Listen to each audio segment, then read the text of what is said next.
Question 2 exercise 1.6 class 9। इस question में हमारे पास दो कंडीशंस गिवन है।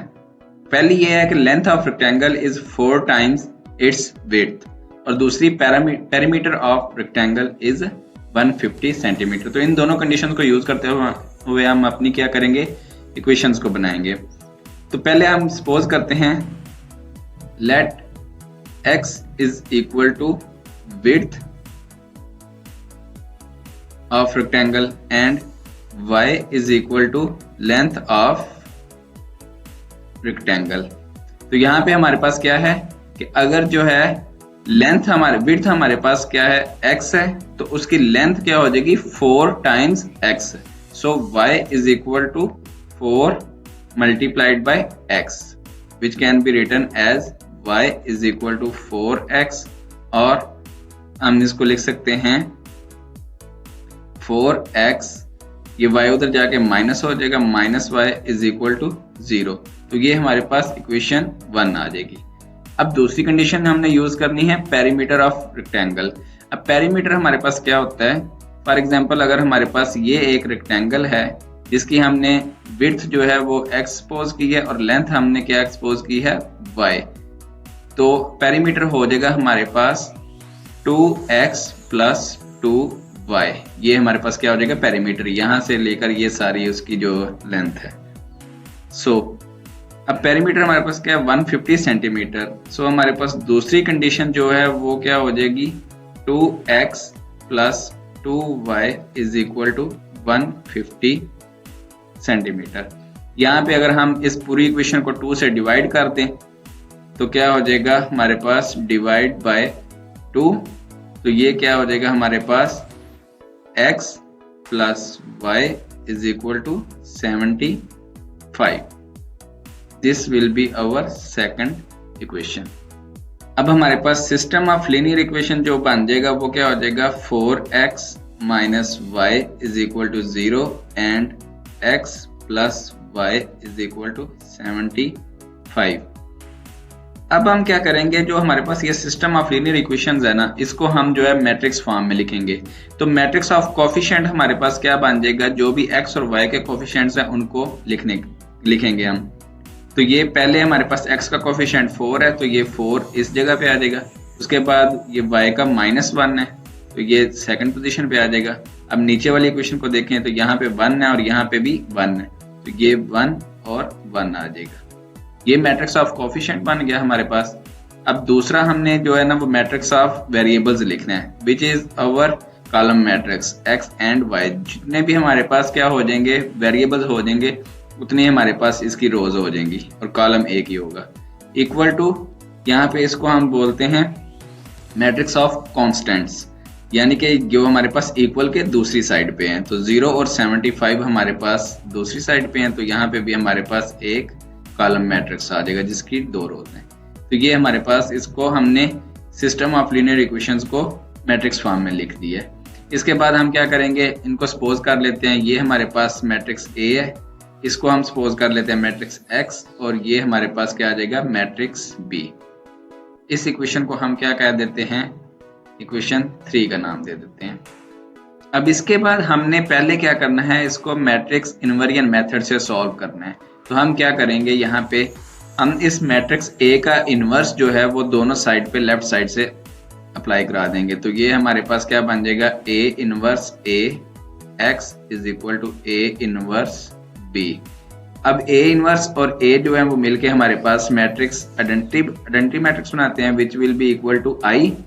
सो Ix is equal to A inverse of B।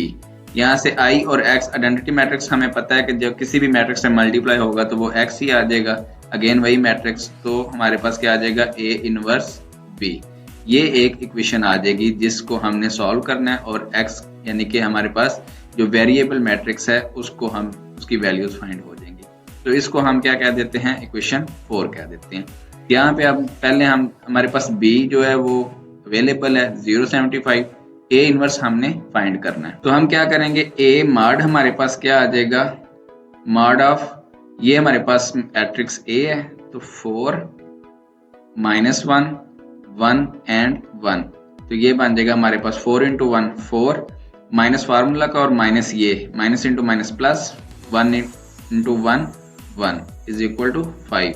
ये हमारे पास क्या हो जाएगा, इसका माड आ जाएगा। इसी तरह एडजॉइंट ऑफ ए हमारे पास क्या हो जाएगा, इस मैट्रिक्स के जो डायगोनल एंट्रीज हैं वो आपस में इंटरचेंज हो जाएंगी, ये 4 और 1, और ये जो नॉन डायगोनल एंट्रीज है ना ये वाली हमारे पास, ये क्या हो जाएंगी, इनके साइन चेंज हो जाएंगे। तो जब डायगोनल एंट्रीज हम चेंज करेंगे तो वो 1 इधर आ जाएगा और 4 इधर आ जाएगा। और इसी तरह जो नॉन डायगोनल एंट्रीज है, ये -1 था तो ये 1 हो जाएगा, और ये 1 था तो ये -1 हो जाएगा। अब हमारे पास ए इनवर्स जो है वो क्या आ जाएगा, A inverse is equal to 1 over A mod into adjoint of A.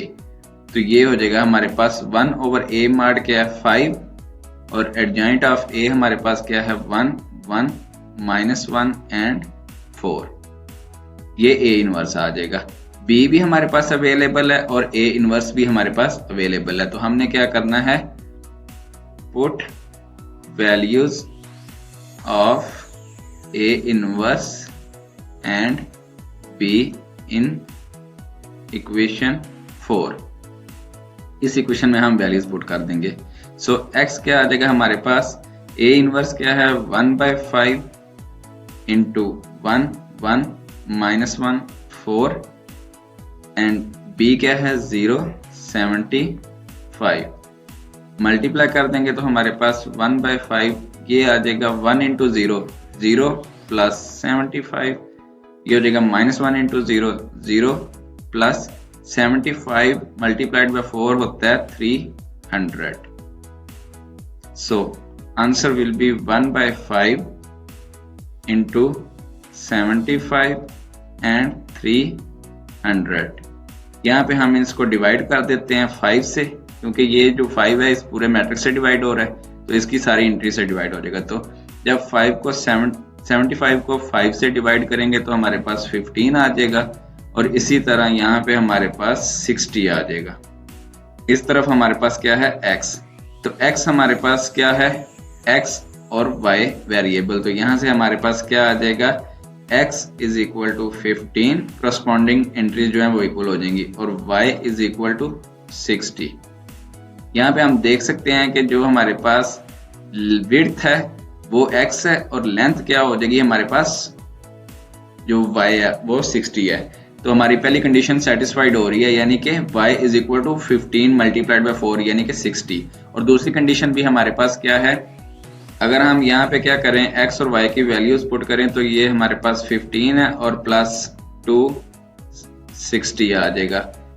तो 15 to the 30 plus 6 to the 120 which is equal to 150। तो पहली और दूसरी दोनों कंडीशन हमारे पास सेटिस्फाइड हो रही हैं। सो हमारे विड्थ जो है वो 15 सेंटीमीटर है और लेंथ जो है वो क्या हो जाएगी 60 centimetre. So this is our answer. अब अगर हम इसको जो है वो क्रैमर रूल से करना चाहें तो यहाँ तक जो हमारा प्रोसीजर है वो क्या हो जाएगा, सेम होगा। इसके बाद जो है हम क्रैमर रूल के जो है वो क्या करेंगे, स्टेप्स यूज करेंगे, फार्मूलाज यूज करेंगे। तो ये मैंने अरेज कर दिया है। अब यहाँ पे हमारे पास क्रैमर रूल के लिए हमने क्या करना है, हमारे पास होना चाहिए a matrix which is our 4 -1 1 and 1। इसी तरह ए एक्स मैट्रिक्स जो है वो क्या आ जाएगा हमारे पास, ए एक्स में हमने क्या करना है, जो एक्स वाला यानी कि जो फर्स्ट कॉलम है ना ए मैट्रिक्स का, ये वाला कॉलम, इसको हमने मैट्रिक्स बी से रिप्लेस कर देना है। तो 4 और 1 की जगह पे हम क्या कर देंगे 0 75 कर देंगे, और ये -1 और 1 जो है वो एज इट रह जाएगा। और दूसरा हमारे पास ए वाई कॉलम है। अब ए वाई के लिए हमने क्या करना है, जो सेकंड कॉलम है मैट्रिक्स ए का यानी कि ये वाला, इसको हमने मैट्रिक्स बी से रिप्लेस कर देना है। तो 4 और 1 जो है वो हमारे पास सेम रहेंगे, जबकि यहाँ पे क्या आ जाएगा 0 और 75। तो यहाँ से हमारे पास क्या हो जाएगा, ए मॉड हमने निकाला था वो क्या आया था 4 into 1 minus minus plus 1, 4 plus 1 is equal to 5। इधर से हमारे पास क्या हो जाएगा, ए एक्स मार्ट जो है वो क्या आ जाएगा 0 माइनस इंटू माइनस प्लस और 75, और यहां से ए वाई मार्ट जो है वो क्या आ जाएगा 75 multiplied by 4 300 minus 1 into 0 0 which is equal to 300। अब क्रैमर रूल के मुताबिक हमारे पास जो x की वैल्यू है वो किसके इक्वल हो जाएगी, ए एक्स मार्ट ओवर ए मार्ट। तो यहाँ पे ए एक्स की वैल्यू है 75 और ए की वैल्यू है 5 which is equal to x, ये हमारे पास क्या आ जाएगा 15, जो कि हमारे पास क्या है हमारी विड्थ है। और इसी तरह y की वैल्यू क्या हो जाएगी, ए वाई मार्ट ओवर ए मार्ट। अब ए वाई मार्ट जो है उसकी वैल्यू है 300, तो डिवाइड कर देंगे हम ए मार्ट 5 से विच इज इक्वल टू 60। ये हमारे पास क्या आ जाएगी, इसकी लेंथ आ जाएगी। तो आप देख सकते हैं कि जो हमने इनवर्जन मेथड से जो वैल्यूज निकाली थी सेम वही जो हैं x और y की वैल्यूज आई हैं। तो यहाँ पे आप जो है वो क्या कर सकते हैं, बेशक आप इनवर्जन मेथड यूज कर लें या फिर क्रैमर मेथड यूज कर लें, दोनों जो भी आपकी रिक्वायरमेंट है। बेसिकली जो इजी है वो क्रैमर मेथड ही है, क्योंकि इसमें हमने कैलकुलेशंस कम करनी पड़ रही है। That's all.